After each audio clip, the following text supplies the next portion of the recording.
या सीसीटीव्ही फुटेजमध्ये आत्ताच आपण बघितलंय की एका कांदा व्यापाऱ्याकडून कशा पद्धतीने त्याच्याकडे असलेली रोख रक्कम लुटून नेत दुचाकीस्वारांनी पोबारा केलाय।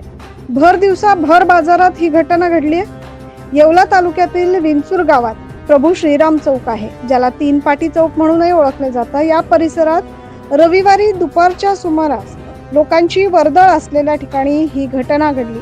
त्यामुळे भर दिवसा एका कांदा व्यापाऱ्याला लुटल्याने कांदा व्यापाऱ्यांमध्ये तर भीतीचं वातावरण आहेच, परंतु लोकांमध्ये देखील भीतीचं वातावरण पसरलंय।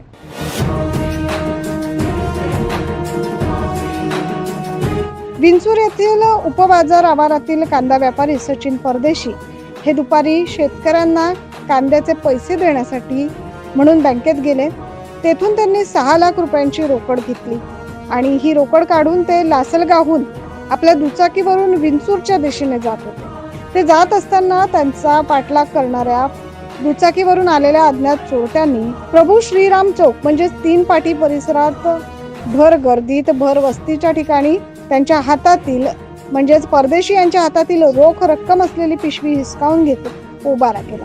ही सदर घटना सीसीटीव्ही मध्ये देखील कैद झाली। आपण बघू शकता चोरट्यांनी कशा पद्धतीने भर वस्तीत परदेशी यांना लुटले।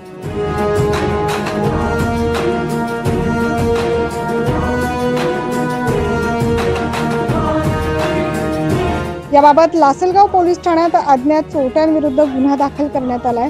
भर दिवसा अशी घटना घडल्यामुळे परिसरात भीतीचं वातावरण निर्माण झालं। सीसीटीव्ही फुटेजच्या आधारे आता लासलगाव पोलीस या घटनेचा पुढील तपास करतायत। 9 न्यूज महाराष्ट्रासाठी प्रतिनिधी वैभव घुगे।